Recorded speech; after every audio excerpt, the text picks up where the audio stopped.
하나님의 말씀 요한계시록 1장 1절부터 3절까지 우리 한 목소리로 봉독하겠습니다.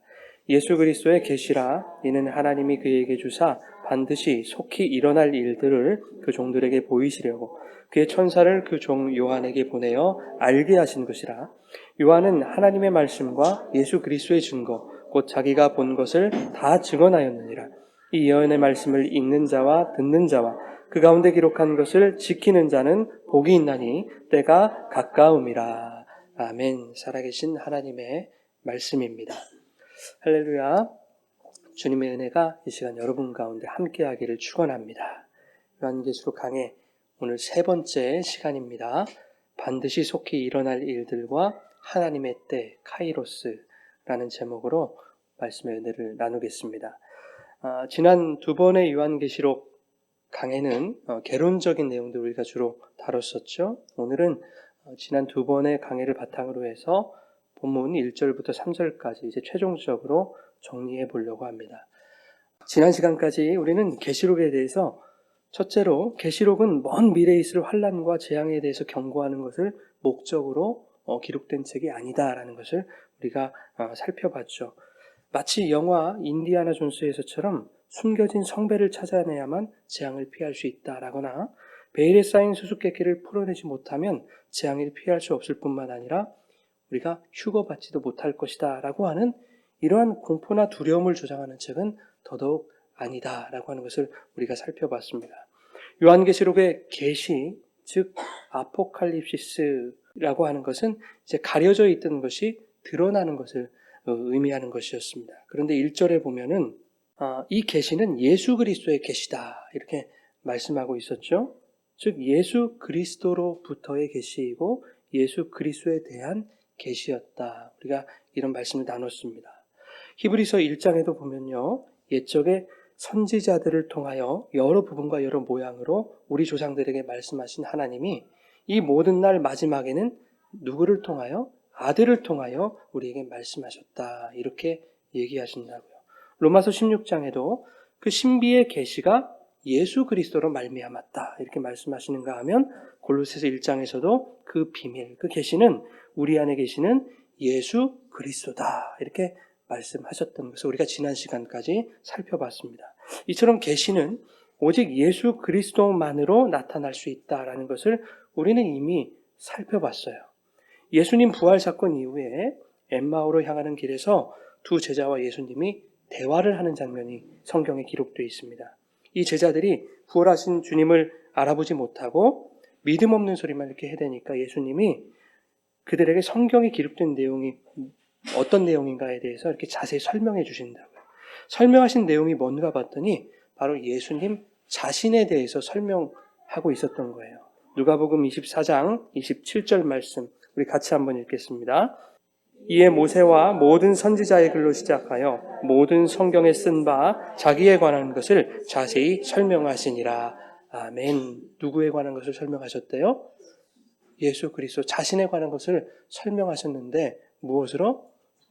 구약의 선지자들의 말, 모세의 말로 자신을 나타내셨다 하는 거예요. 모든 성경은 구약 처음부터 신약 마지막까지 온통 예수에 관한 것들로만 기록되어 있다 하는 겁니다. 로마서 1장 17절에 보면은 복음에는 하나님의 의가 나타나서 믿음으로 믿음에 이르게 한다. 오직 의는 믿음으로 말미암아 산다. 이렇게 말씀하고 있죠.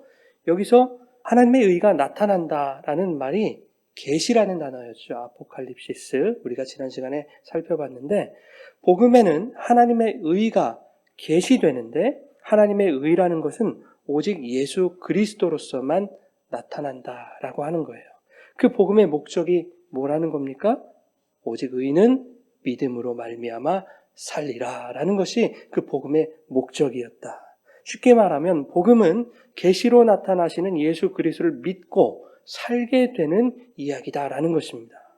그래서 디모데후서 3장에도 성경은 능히 너로 하여금 그리스도 예수 안에 있는 믿음으로 말미암아 구원에 이르는 지혜가 있다. 이렇게 말씀하신다고요.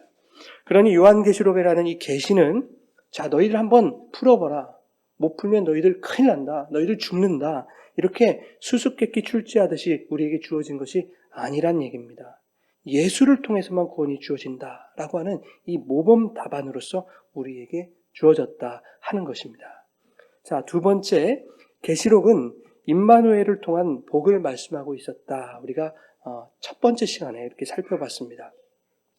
본문 3절의 말씀과 여호수아 1장 8절 9절의 말씀을 비교 대조하면서 요한계시록은 재앙과 심판에 대한 두려움이나 공포를 주장하는 그런 책이 아니라 하나님은 반드시 악한 세상 속에서 당신의 백성들과 임마누엘을 동행하심으로 성도들을 지키시고 도우시고 또 붙들어 주실 뿐만 아니라 하나님이 목적하신 형통하는 복을 내려주실 것에 대해서 말씀하고 계시는 책이다라고 하는 것을 우리가 살펴봤어요.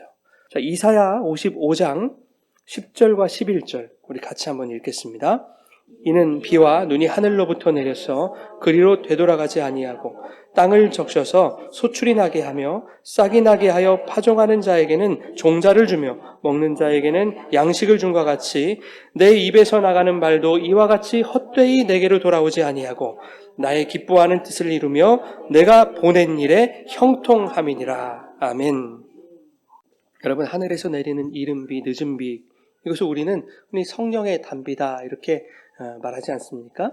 예. 그런데 예수님이 부활 후 승천하시고 이 땅의 성도들에게 파라클레토스, 보혜사 성령을 내려주셨다고요, 여러분. 성령께서 이른 비와 늦은 비처럼 그리고 성령의 단비처럼 우리에게 내려오신 거예요. 보호하시고 은혜 주시는 스승이라고 해서 그분을 보혜사라고 이렇게 말하죠. 자, 이 보혜사 파라클레토스는 신약시대 법정에서는 변호인을 의미하는 그 뜻으로 사용이 됐습니다. 자, 변호하고 보호하고 위로하고 도와주는 그 성령을 하나님께서 예수님께서 성도에게 보내신 것은 조금 전에 읽은 이사야 55장 11절 말씀처럼 나의 기뻐하는 뜻, 다시 말해서 하나님의 기뻐하시는 뜻을 이루시기 위함이다 하는 겁니다. 11절에 하나님이 기뻐하시는 뜻이 뭐라고 나와 있습니까? 내가 보낸 일에 형통함이니라 그러신다고요. 인간들이 생각하는 그런 형통이 아니라 하나님이 목적하신 형통을 말하고 있다고요. 요한복음 14장 26절에 보혜사 곧 아버지께서 내 이름으로 보내실 성령께서 너희에게 모든 것을 가르쳐 주실 것이다. 모든 것을 생각나게 하실 것이다. 이렇게 말씀합니다. 그런데 예수의 이름으로 보내신 그 성령이 우리와 늘 함께 하시면서 즉 성령이 예수의 이름으로 우리 가운데 임마누엘 하시면서 성도의 삶을 보호하시고 도우시며 위로하시고 이끌어 주실 뿐만 아니라 마침내는 하나님이 목적하신 복, 그 기쁘신 뜻을 이룰 것이다 라는 말씀을 하고 계시는 거예요. 그렇다면 하나님이 기뻐하시는 그 기쁘신 뜻이 무엇입니까? 그 복이 무엇입니까? 우리가 이미 시편 133편 3절 그리고 시편 73편 28절 등에서 그 복은 바로 예수 그리스도로 주어지는 영생이다, 구원이다, 주님께 가까이 나아가는 것이다 라고 하는 것을 우리가 살펴보지 않았습니까? 자, 시편 16편 2절에도 이렇게 말씀합니다. 같이 읽어보시죠. 내가 여호와께 아뢰되 주는 나의 주님이시오니 주밖에는 나의 복이 없다 하였나이다. 아멘. 성도에게 있어서 복은 오직 주님밖에 없는 거예요. 그런가 하면 잠언에서는 이렇게 말씀합니다. 8장 32절부터 우리 계속 읽겠습니다. 아들들아 이제 내게 들으라. 내 도를 지키는 자가 복이 있느니라. 훈계를 들어서 지혜를 얻으라. 그것을 버리지 말라. 누구든지 내게 들으며 날마다 내 문 곁에서 기다리며 문설주 옆에서 기다리는 자는 복이 있나니 대저 나를 얻는 자는 생명을 얻고 여호와께 은총을 얻을 것임이니라. 아멘. 내 도를 지키는 자가 복이 있다 말씀하시죠. 여기서 도는 한문으로 길도자를 썼습니다. 그런데 요한복음 1장 1절에 보면은 태초에 말씀이 계시니라. 거기서 그 말씀이 바로 이 도라는 것입니다. 그러면 내 도를 지키는 자가 복이 있다라는 말은 내 말씀을 지키는 자가 복이 있다라는 이야기죠. 그 말씀을 버리지 아니하고 날마다 그 말씀을 들으며 그 말씀을 기다리는 자는 복이 있다. 이렇게 말씀하는 거예요. 말씀을 기다린다는 것은 그것을 사모한다는 얘기 아닙니까? 너무 사모해서 오늘도 내가 그 말씀을 인하여서 살고 그 말씀을 지키며 살겠다는 겁니다. 그런 자에게 복이 있다. 이렇게 말씀하고 계시는 거예요. 그런데 이 잠언의 말씀이 오늘 본문에 나와 있는 말씀과 매우 유사하지 않습니까? 본문 3절은 이 예언의 말씀을 읽는 자와 듣는 자, 지키는 자가 복이 있다. 이렇게 말씀하고 있다고요. 그러면 그 복은 어떤 복인가? 앞서 그 복과 형통은 하나님의 기쁘신 뜻이다. 이렇게 우리가 말씀을 나눴죠. 잠언 8장 34절과 35절 우리 다시 한번 읽겠습니다. 누구든지 내게 들으며 날마다 내 문 곁에서 기다리며 문설주여 대저 나를 얻는 자는 생명을 얻고 여호와께 은총을 얻을 것임이라. 아멘. 그 복이 어떤 복입니까? 그 형통은 어떤 형통입니까? 주님을 얻는 것. 그것이 바로 복인 줄 믿으시기 바랍니다. 생명을 얻는 것이 여러분 우리에게 복인 줄 믿으시기 바랍니다. 시편 1편에 복 있는 자에 대한 이야기가 나오죠. 복 있는 사람은 어떤 자라고 말합니까? 1편에서 오직 여호와의 율법을 즐거워하여 그의 율법을 주야로 묵상하는 자다. 이렇게 얘기해요. 여기서 묵상하다라는 단어는 읊조린다 이런 뜻입니다. 묵상 생각으로만 하는 게 아니라 막 읊조리는 거예요. 근데 더 깊은 뜻으로서 뼈에 새긴다라는 뜻을 가지고 있습니다. 이 묵상은. 자, 말씀을 뼈에 새긴다는 것은 여러분 무슨 뜻일까요? 어떤 뜻일까요, 여러분? 말씀대로 사는 것이 뼈를 깎아내는 것처럼 힘들고 고통스럽다라는 이야기 아니겠습니까? 말씀대로 사는 것이 힘들고 어렵다는 얘기 아니겠어요? 그러나 그럼에도 불구하고 성도는 뼈를 깎는 고통을 참아내면서 말씀을 지켜야 한다라는 것을 우리에게 말씀하고 있는 거예요. 그래서 성도의 삶을 성경이 고난이다 이렇게 얘기하는 겁니다. 그러한 고난을 인내하는 자에게 철을 따라 열매를 맺고 잎사귀가 마르지 않게 하는 그런 형통이 주어진다. 이게 시편 1편이 우리에게 말씀하고 있는 거예요. 자, 신약으로 가서요. 야고보서 1장 22절부터 24절까지 우리 함께 읽겠습니다. 너희는 말씀을 행하는 자가 되고 듣기만 하여 자신을 속이는 자가 되지 말라. 누구든지 말씀을 듣고 행하지 아니하면 그는 거울로 자기의 생긴 얼굴을 보는 사람과 같아서 그 모습이 어떠했는지를 곧 잊어버리거니와 온전한 율법을 들여다보고 있는 자는 잊어버리는 자가 아니요 이 사람은 그 행하는 일에 복을 받으리라. 아멘. 실천하는 자가 복을 받는다 이렇게 얘기한다. 말씀을 듣기만 하고 나의 생각과 언어와 행실에서 말씀을 버리면 안 된다고 하는 겁니다. 말씀을 듣기만 하고 그 말씀대로 살아내지 못하면 그것은 스스로 속이는 자가 되는 것이다 이렇게 말씀한다고요. 나 오늘도 예배 나와서 말씀 들어서 오늘 은혜 받았잖아. 나 오늘 주일 지켰잖아. 이렇게 스스로 위로하고 끝나는 거예요, 여러분. 그리고 삶의 현장에서는 들었던 말씀이 일체 적용되지도 않고 받았다던 그 은혜가 주변에 끼쳐지지 않아요. 그러면 실상은 복에 속한 자가 아니었는데 그저 스스로 나 복받은 사람이라고 그렇게 착각하는 것밖에 되지 않는 것입니다. 이것이야말로 스스로를 속이는 거 아니겠어요, 여러분? 듣고 잊어버리는 자가 아니라 듣고 실천하는 자가 복을 얻는 것입니다. 여러분, 예수님도 태어나서 죽으실 때까지요, 모든 율법을 다 지키셨어요. 하나도 빠짐없이. 구약 성경에 메시아에 관한 구절들이 많이 나오죠. 특히 시편에 보면은요, 예수님 십자가 사건과 연결된 그 이야기들이 참 많이 나옵니다. 시편 22편에 보면요, 이것은 다윗의 시인데도 불구하고 다윗이 이렇게 말해요. 한번 들어보세요. 내 하나님이여 내 하나님이여 어찌하여 나를 버리셨나이까. 나는 사람의 비방거리요 백성의 조롱거리입니다. 나를 보는 자는 다 나를 비웃으며 입술을 삐죽거리고 머리를 흔들면서 그가 주님께 그토록 의지했다면 주님이 그를 구해주시겠지? 그의 주님이 그토록 그를 사랑하신다니 주님이 그를 건져주시겠지? 이렇게 조롱합니다. 여러분, 이거 누구의 이야기처럼 들리세요? 십자가에 달리신 예수님의 이야기 아닙니까? 근데 성경은요, 이 예수의 십자가 사건을 이미 다윗의 삶을 통해서 예고하고 있었던 거예요. 이것을 다른 말로 하면 어떻게 됩니까? 다윗도 자신의 삶 속에서 이미 십자가 사건을 경험했다는 뜻 아니겠습니까? 또 다른 다윗의 시편들을 보면은요, 십자가 사건과 관련된 더 많은 내용들 우리가 볼 수가 있습니다. 시편 34편 20절에 보면 그의 모든 뼈를 보호하시며 그 중에서 하나도 꺾이지 아니하도다. 69편 21절에 보면 그들이 쓸개를 나의 음식물로 주며 목마를 때에는 초를 마시게 하였사오나. 22편 18절에 내 겉옷을 나누며 속옷을 제비 뽑나이다. 군병들이 막 제비 뽑았잖아요. 방금 읽은 그 말씀들은 모두 예수님의 십자가 사건에서 이루어진 일들이잖아요. 그런데 이것은 또한 다윗의 시란 말이죠, 여러분. 이것은 성도의 삶 속에 예수의 삶이 반영되어야 된다라고 하는 것을 말씀하고 있는 거예요.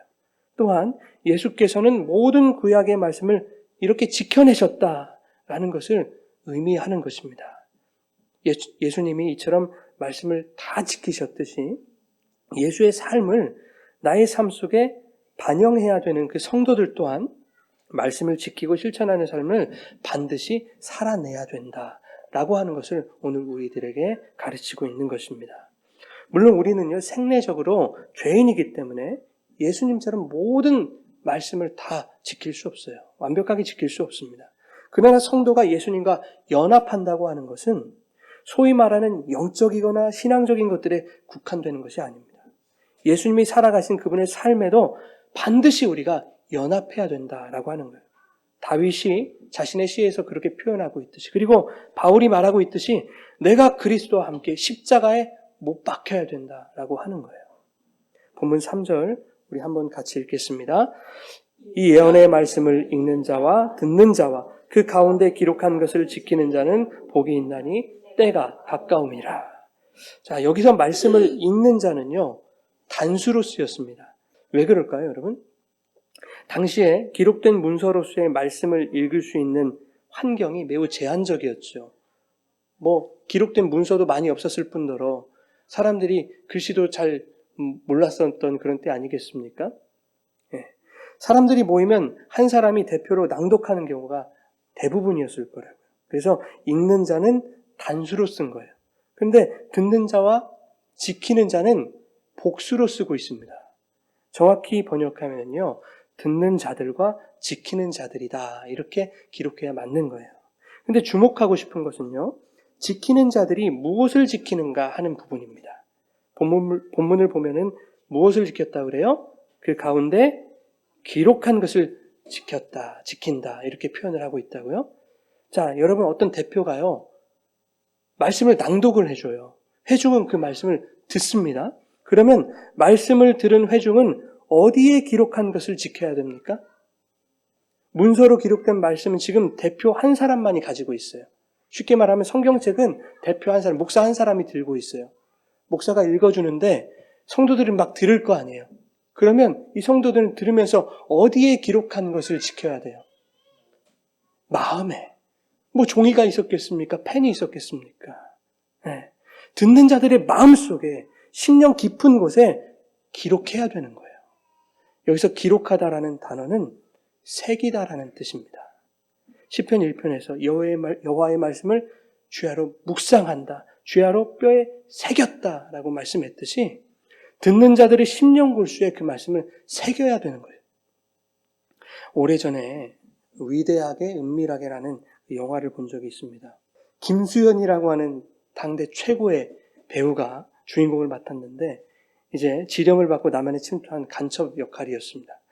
당의 지령을 완수하려면 간첩의 신분이 노출되면 안 되기 때문에 그 김수현이라는 배우가 이제 바보로 자신을 위장합니다. 동네 사람들이 바보라고 손가락질하고 놀려대도 오히려 더 열심히 그 잘생긴 외모를 일부러 막 망가뜨려가면서까지 바보처럼 그렇게 살아간다. 더 열심히 바보처럼 살아가요. 동네 꼬마 녀석들이 돌을 던지고 뒤통수를 때리고 도망가도 그저는 헬렐레 바보처럼 웃기만 한다고요. 또 다른 지령을 기다리면서 계속 그렇게 바보처럼 살아갑니다. 여러분, 근데 이것이 영화가 아니라 실제라고 한번 생각을 해보십시오. 나는 그런 사람이 아닌데 무엇인가를 위해서 일부러 바보처럼 산다는 것이 여러분 얼마나 어려운 일이겠습니까? 동네 꼬마들에게 놀림당하고 얻어터지면서도 그렇게 살아내야 된다고 하는 것이 여러분 얼마나 어려운 일일까요? 얼마나 큰 고통일까요? 여러분, 말씀을 내 마음에 새기며 살아간다는 것, 그리고 그 말씀을 기다리며 살아간다고 하는 것은 바로 그와 같지 않나, 저는 그렇게 생각해 봅니다. 놀림을 당해도, 손가락질 당해도, 고난 당해도, 핍박을 당해도 그거 다 당하면서 그냥 바보처럼 헬렐레 그렇게 살아가는 것이 아닐까, 이런 생각을 하게 됐어요. 바보처럼 연기하는 삶이 아닐까. 진짜 바보는 아니지만 자신이 바보가 아니라는 것을 증명하는 것보다 더 중요한 무언가를 위해서 그것을 소망하며 그것을 사모하며 어떠한 고난도 감수하면서 그렇게 바보 연기를 충실히 감당해 나가는 것 아닐까. 예수님이 그러셨죠, 여러분. 예수님은 바보가 아니었잖아요. 예수님은 하나님이셨잖아요. 그런데 십자가에 달려서 비난과 조롱과 고난을 당하셨어요. 예수님은 누가복음 24장 26절에 이렇게 말씀하십니다. 그리스도가 이런 고난을 받고 자기의 영광에 들어가야 할 것이 아니냐. 고난은 영광으로 들어가기 위한 필수적인 과정입니다. 예수님은 그 과정을 완벽하게 소화하신 거예요. 그렇다면 성도 또한 예수님의 영광에 연합하기 원한다면 예수가 걸어하신 그 고난도 응당 짊어져야 되는 거 아니겠습니까? 여러분, 내가 바보 취급을 당할 때 오는 그 고통보다 마음에 간직하고 있던 그 소중한 말씀이 온전히 이루어질, 그날에 주어질 감격과 기쁨이 비교할 수 없을 만큼 클 것이라는 것을 깨닫는 자라고 한다면 이 세상에서 얼마든지 바보처럼 살아갈 수 있는 것이죠. 바보 취급 당하면서 얼마든지 그렇게 살아갈 수 있는 거예요. 후에 나에게 주어질 그 영광이 더 크다는 걸 알기 때문에 현재의 고난은 장차 우리에게 나타날 영광과 비교할 수가 없는 것입니다. 요한계시록 서두에 이러한 말씀을 우리에게 주시는 것은 예수를 믿는 믿음으로 인해 찾아오는, 혹은 말씀대로 살아갈 때 찾아오는 핍박과 고난이 성도들에게 있을 것인데 그 고난을 받아가며 말씀을 지키며 살아가는 것이 정말 힘든 일이지만 임마누엘 주님께서 성도들과 늘 함께 하심으로 그 모든 고난과 아픔과 고통으로부터 해방시키실 것이다. 그리고 그때가 가까이 왔다. 그러니 성도들아, 힘을 내거라 라고 우리를 격려하시려는 거예요. 겁주시려는 게 아니라. 히브리서 2장 18절 우리 같이 한번 읽겠습니다. 그가 시험을 받아 고난을 당하셨은즉 시험 받는 자들을 능히 도우실 수 있느니라. 아멘. 예수님이 시험과 고난 안 당하셨으면요, 우리를 도우실 수 없다는 얘기예요. 불가능하다는 얘기예요. 예수님만이 시험과 고난을 온전히 통과하신 분이시기에 우리를 돕는 게 가능하신 거예요, 여러분. 베드로전서 5장 10절을 같이 읽겠습니다. 모든 은혜의 하나님 곧 그리스도 안에서 너희를 부르사 자기의 영원한 영광에 들어가게 하시니가 잠깐 고난을 당한 너희를 친히 온전하게 하시며 굳건하게 하시며 강하게 하시며 터를 견고하게 하시리라. 아멘. 여러분, 우리는 이 세상에서 잠깐 고난을 당하는 것입니다. 그러나 하나님의 영원에 비하면 찰나도 되지 않을 이 잠깐의 시간 동안에도 하나님은 우리를 친히 돕고 계신다고요. 어떻게? 온전하게, 굳건하게, 강하게, 견고하게 하시기 위해서 우리를 돕고 계신다고요. 우리에게는 그 잠깐의 고통도 버틸 수 있는 능력이 없기 때문에 시험과 고난을 완벽히 통과하신 주님이 우리와 함께 하시겠다는 이야기입니다. 여러분, 이 약속이, 이 말씀이 여러분들에게 힘이 되지 않습니까? 힘이 안 되세요, 여러분? 여러분, 감격스럽지 않으십니까? 정말 감격스러운 거예요, 여러분. 그죠? 그런데 더 감격스러운 것은 이 잠깐의 고난이 끝날 때가 이제 가까웠다는 거예요. 그죠? 영원한 영광에 들어갈 그 하나님의 때가 이제 가까이 왔다라는 거 아니겠습니까? 오늘 본문 3절 마지막에 때가 가까움이라 이렇게 마치고 있죠. 이 때는 어떤 때입니까, 여러분? 날짜나 어떤 시기를 의미하는 때입니까? 그것이 날짜나 시기를 의미하는 것으로 생각한다면 그것은 시한부 종말론으로 빠지고 마는 것이죠. 사입이 이단이 되는 것입니다. 3절을 보면요, 이 때의 내용이 뭔지 우리가 알 수 있습니다. 이 때의 내용이 뭡니까, 여러분? 무엇을 하는 자는 복이 있나니 그러잖아요. 예, 복이 있나니 때가 가까움이라. 무슨 때입니까? 복 받는 때다라는 얘기입니다. 그리고 1절에 말씀하고 있는 반드시 속히 일어날 일들이 이제 정말로 일어나는 때를 말하고 있는 거예요. 우리 1절 같이 한번 읽어보실까요? 예수 그리스도의 계시라 반드시 속히 일어날 일들을 그 종들에게 보이시려고 그의 천사를 그 종 요한에게 보내어 알게 하신 것이라. 아멘. 요한계시록은 어떤 책인가 하는 것을 지금 1절에서 설명하고 있죠. 뭔지는 모르겠지만 반드시 속히 일어날 일들이 있는데 그것을 종들에게 보이시기 위해 천사를 요한에게 보내어 알게 하신 것이다 라는 거예요. 그러니 이 말씀들은 뭔가를 봉인하시려는 것이 아니라 봉인되었던 것을 해제하시는 그런 말씀이다 하는 겁니다. 근데 1절 마지막에 알게 하다, 이 세마이노라는 단어를 사용하고 있어요. 이 단어는요, 상징이나 표적, 이정표를 의미하는 셀레이온이라는 단어에서 온 말입니다. 즉 반드시 속히 일어날 일들은 감추어진 것이 아니라 보여지는 것인데 상징을 통해서 그것을 보게 하시겠다라는 것으로 우리가 해석해 볼 수 있습니다. 그러니 계시록에 나오는 상징들이 무엇을 의미하는지 이것을 파악하는 것이 대단히 중요하겠다 하는 거예요. 가난한 노총각이 있었습니다. 어느 날 참한 처녀와 선을 보게 됐어요. 근데 이 두 사람이 호감을 갖게 됐습니다. 아주 서로 이제 마음에 들었던 모양이에요. 근데 이 여자가요, 남자에게 아무 말도 하지 않고 그냥 그림 하나만 이렇게 건네주는 거예요. 그림에 뭐가 그려져 있냐면 말 2마리와 소 5마리가 그려져 있는 거예요.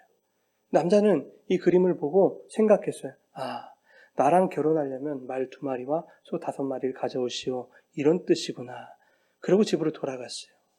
그래서 그 여인과 결혼하고 싶어 열심히 일을 해서 돈을 벌어서 기어이 말 2마리 그리고 소 5마리를 사가지고 그 여자를 찾아간 거 아니겠습니까?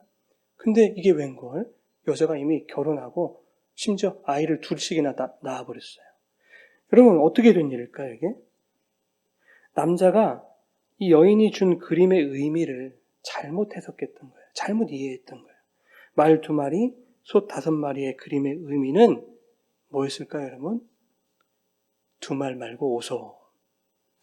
2말 말고 오소였어요. 지금 당장이라도 당신과 결혼하고 싶으니 2말 말고 오시오. 그 남자는 말 2마리, 소 5마리를 가져오라는 것이구나. 이렇게 잘못 이해를 했다고요.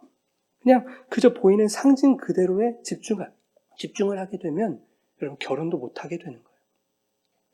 요한복음에서도 이 세메이온이라는 단어, 이 상징, 표적이라는 단어가 여러 번 나와요. 근데 이 상징들, 이 표적들은 모두 예수 그리스도의 십자가 복음을 설명하는데 사용되고 있는 단어였다고요. 요한계시록의 상징들도 복음을 설명하는 도구들일 뿐입니다. 여러분, 복음이 뭡니까? 복음? 예수 그리스도의 십자가를 통한 하나님의 무엇? 구원. 그것이 바로 복음이라고요. 이러한 복음의 맥락에서 상징들의 의미를 파악하지 않고 상징 그 자체에만 매이게 되면 신랑 되신 주님과의 혼인잔치가 물거품이 될 수도 있다라고 하는 것을 오늘 우리에게 말해주고 있는 거예요. 자, 그러면 반드시 속히 일어날 일들이라는 것은 무엇을 말하는가 한번 살펴보겠습니다. 이것은 다니엘서 2장의 말씀을 인용하는 거예요. 자, 2장에 보면은요, 느부갓네살 왕이 꿈을 꾸는데 머리는 정금이고 가슴과 두 팔은 은이고 배와 넓적다리는 노시고 종아리는 쇠로 되어 있고 발은 일부는 쇠로 되어 있고 일부는 진흙으로 되어 있는 어떤 큰 신상을 꿈에서 이렇게 보게 된다고요. 느부갓네살이. 이제 다니엘이 이 꿈을 해석하기 위해서 느부갓네살 왕 앞에 서게 됐어요. 그때 다니엘이 이렇게 얘기합니다. 다니엘 2장 27절과 29절 같이 읽겠습니다. 왕이 물으신 바 은밀한 것은 지혜자나 술객이나 박수나 점쟁이가 능히 왕께 보일 수 없으되 오직 은밀한 것을 나타내실 이는 하늘에 계신 하나님이시라. 그가 느부갓네살 왕에게 후일에 될 일을 알게 하셨나이다. 왕의 꿈 곧 왕이 침상에서 머릿속으로 받은 환상은 이러하니이다. 이 말씀에서요, 후일에 될 일을 알게 하셨다라는 것을 지금 요한계시록 저자가 인용하고 있는 거예요. 요한계시록이 읽혀지던 당시의 사람들은 오늘 본문에 이 반드시 속히 일어날 일들이라는 문구를 들었을 때 방금 읽은 이 다니엘 2장의 내용을 머리에 떠올렸을 거라. 저 중학교 때, 고등학교 때 이 꿈 이야기를 이런 식으로 해석하는 경우들 참 많았어요. 어떻게 해석했냐면 이 신상의 발이 유럽연합을 의미하는 것이다. 유럽연합. 발에 발가락이 10개가 있으니까 10개의 유럽 국가가 연합을 하게 되면 비로소 적그리스도가 이 땅에 등장해서 온 세상을 통치하게 될 것이다. 그때부터 기독교가 엄청난 핍박을 받을 것이다. 뭐 이런 해석들을 아주 많은 분들이 그렇게 했다고요. 그런데 우리가 알다시피 이미 유럽연합은요, 몇 개국입니까? 지금 28개, 27개 이 정도 됩니까? 이렇게 늘어났다고요. 그러니까 상징의 의미를 제대로 파악하지 못한 거예요. 그리스도의 십자가와 구속의 은혜라는 그 복음의 맥락으로 상징을 보지 못하고 상징 그 자체에 너무 몰입했던 거예요. 그러니까 잘못된 해석이 나올 수밖에 없는 겁니다. 다니엘서가 말하고 있는 이 후일에 될 일이라고 하는 것은 손대지 아니한 돌, 개역 한글에서는 뜨인 돌이라고 표현했죠. 뜨인 돌이신 그 예수께서 큰 신상, 즉 세상의 왕들과 세상의 권세들을 무너뜨리시는 것을 말하고 있는 거예요. 네, 마지막 때에 대한 말씀을 지금 얘기하고 있는 거예요. 이 마지막 때는요, 다니엘이 살았던 그 시대에 있어서도, 그리고 오늘날 우리가 사는 시대에 있어서도 동일한 때를 말하고 있는 겁니다. 이것이 바로 하나님의 때, 카이로스라고 하는 거예요. 자, 이 카이로스, 하나님의 때는 우주의 종말이나 우리가 사는 이 세상의 종말의 개념이 아닌 거죠. 근데 역사적 시간을 크로노스라고 이렇게 말하는데, 카이로스는 이 역사 속에서 흘러가는 그러한 시간과는 다른 거예요. 카이로스는 어떤 결정적인 시간을 말하는 것입니다. 이 크로노스의 역사 속에 하나님이 당신의 나라와 통치를 들고 침투에 들어오시는 하나님의 구속사를 카이로스라고 이렇게 말하고 있다고요. 그래서 이 카이로스는 과거에도, 현재에도, 미래에도 이미 침투해 있는 것입니다. 베드로전서 1장 10절, 11절 우리 같이 한번 읽겠습니다.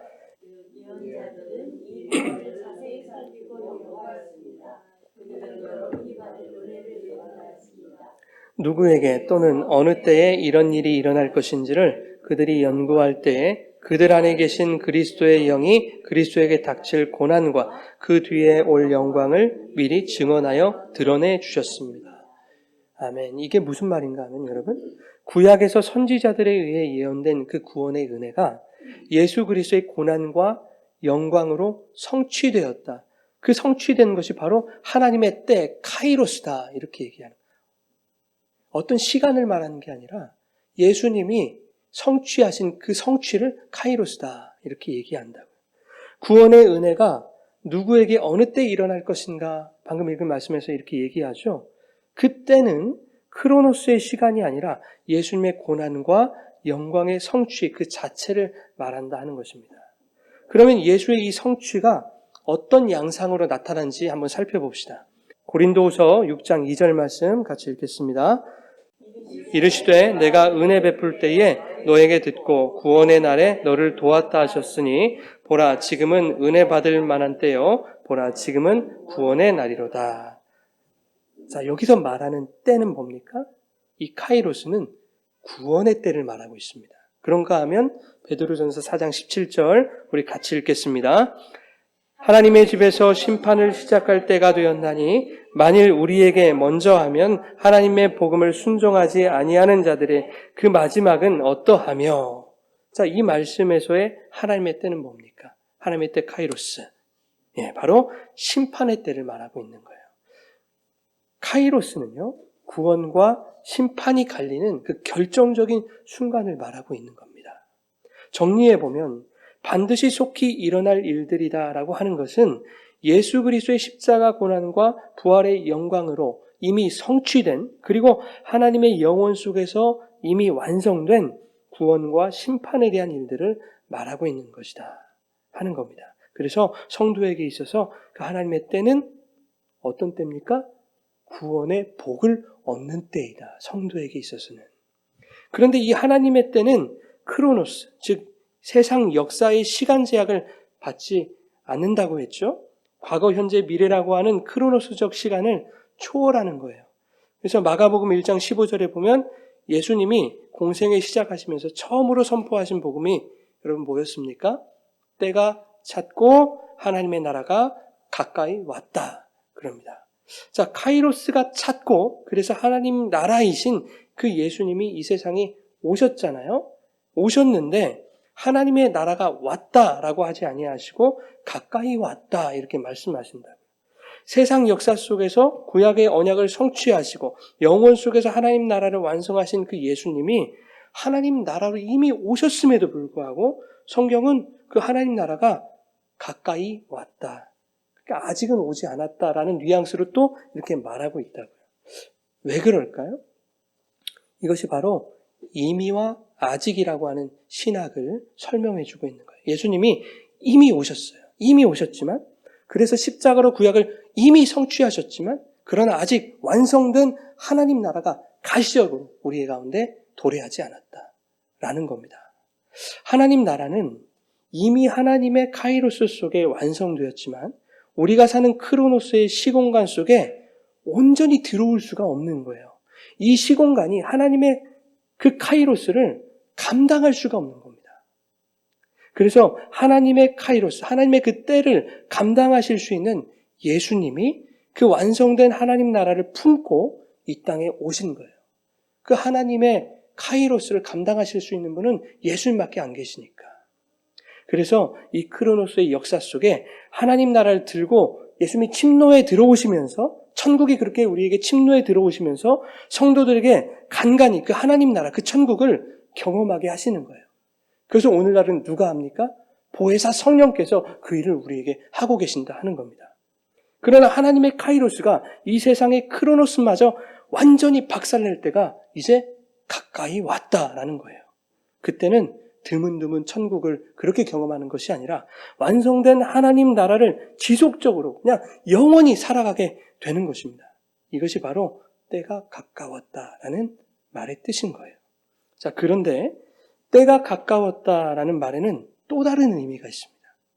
카이로스가 가시적으로 도래할 영원한 하나님 나라를 완전히 누리는 그 구원의 완성만을 의미하는 것은 아니었어요.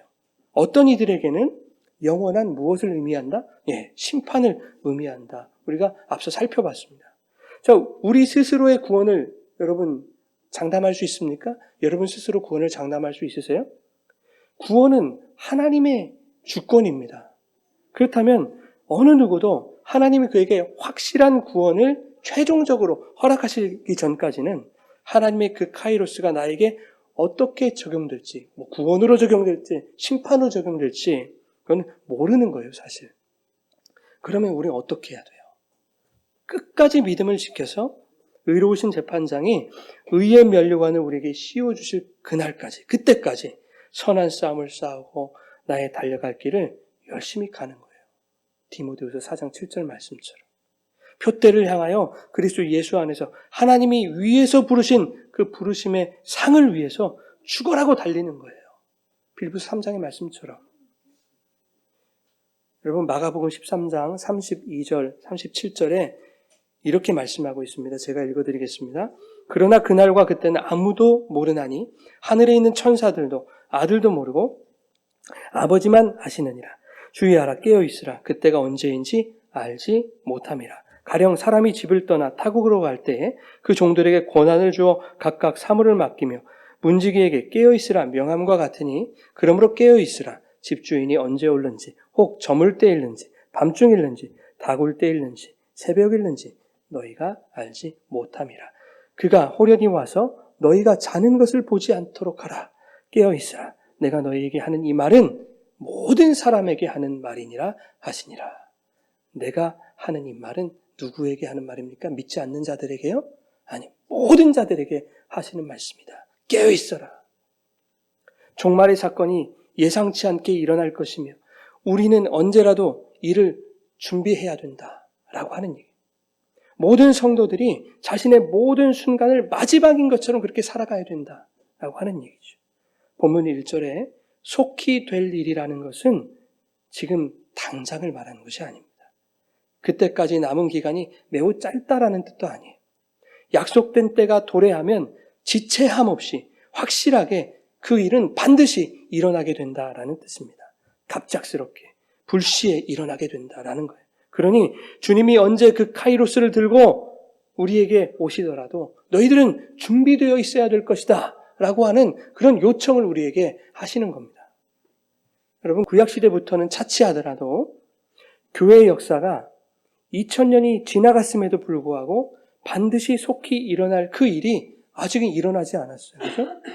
하나님의 그 카이로스가 가시적인 하나님 나라, 그 완성된 하나님 나라로 우리에게 도래하지 않았단 말이에요. 물론 그 완성된 하나님 나라는 하나님의 영혼 속에 있어요. 근데 우리 가운데는 아직 나타나지 않았잖아요. 이러한 시간이 길어지면 길어질수록 세상 사람들 혹은 연약한 성도들에게 어떤 마음이 들까요? 어떤 마음이 생길까요, 여러분?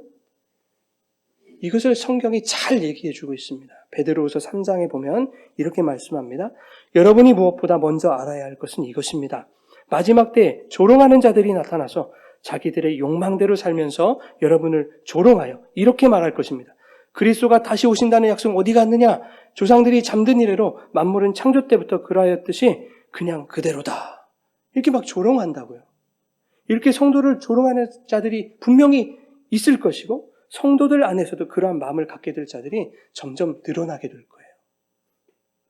여러분, 노아가 100년이 넘는 시간 동안 산꼭대기에다 뭘 했습니까? 배를 만들었어요. 방주를 만들었다고요. 왜 만들었습니까, 여러분? 하나님의 명령이기 때문에. 무슨 말입니까? 하나님의 말씀을 그의 마음에 새긴 거예요. 그죠? 그 새긴 말씀, 십년골수에 새긴 그 말씀을 100년이 넘는 시간 동안 산꼭대기에서 그 중노동 고생을 하면서 지키며 살아간 거예요. 창세기 6장 7장 보면요, 노아가 하나님이 명하신 대로 다 준행하였더라. 이렇게 반복적으로 얘기하고 있대요. 그런데 그 준행의 결과가 뭔지 아십니까, 여러분? 그 대가가 뼈를 깎는 듯한 고통 아니었을까? 전 그렇게 생각해요. 야, 노아야, 하늘에서 비가 온다고? 야, 근데 100년 넘도록 한 방울도 안 오지 않냐? 하나님이 심판하신다면서 하나님 혹시 주무시는 거 아니냐? 이렇게 조롱도 당하고 놀림도 받았을 거예요, 노아는. 조금 모자란 사람 취급받으면서 뒤통수도 맞았을 거고요. 동네 애들한테도 돌로 맞았을지도 모릅니다, 여러분. 그런데 조금 전에 읽은 베드로후서 3장 또 5절 이하에 보면 이렇게 기록하고 있어요. 그들이 이렇게 말하는 것은 하나님의 말씀으로 하늘이 오랜 옛날부터 있었고 땅이 물에서 나와 물로 말미암아 형성되었다는 것과 또 물로 그때 세계가 홍수에 잠겨 망하여 버렸다는 사실을 그들이 일부러 무시하기 때문이다. 일부러 무시하기 때문이다. 근데 여기부터가 더 중요합니다. 그러나 지금 있는 하늘과 땅도 불사르기 위하여 그 동일한 말씀으로 보존되고 있으며 경건하지 못한 자들이 심판을 받아 멸망을 당할 날까지 유지된다. 이렇게 말하고 있어요. 사랑하는 여러분, 이 한 가지만은 잊지 마십시오. 주님께는 하루가 1000년 같고 1000년이 하루 같습니다. 이렇게 기록하고 있다고요. 여러분, 예수 믿는다고 교회 다닌다고 이렇게 비난하고 난처하게 만들고 또 예수 어디 있냐고, 구원이 어디 있냐고, 하나님 없다고, 천국이 어디 있냐고 이렇게 조롱하는 자들 반드시 멸망당할 날이 오게 될 것이다. 성경은 분명히 기록하고 있는 겁니다. 그 일도 반드시 속히 일어나게 될 것이다. 이렇게 말하고 있는 것이고 그때가 가까웠다라고 하나님은 말씀하고 있는 거예요. 그 하나님의 카이로스는 가까이 왔다. 여러분, 이 세상에서 여러분 삶이 여러분 스스로 생각할 때 만족하는 삶입니까? 아니면 만족을 못하시는 삶입니까? 여러분 스스로 만족하는 삶인지 그렇지 않은지 여러분 그건 별로 중요하지가 않아요. 중요한 것은 카이로스의 그 날에 하나님이 반드시 모든 성도들을 만족해 하실 것이라는 겁니다. 세상에서 겪었던 그 어떤 어려움과 고통과 아픔도 더 이상 억울하게 여겨지지 않을 완성된 하나님 나라로 우리에게 보상해 주실 것입니다. 그 카이로스의 날을 기대하고 소망하시면서 끝까지 믿음의 선한 싸움을 힘차게 싸워가시는 저와 여러분, 우리 예수 닮은 교회 모든 교우들이 되기를 주님의 이름으로 축원합니다.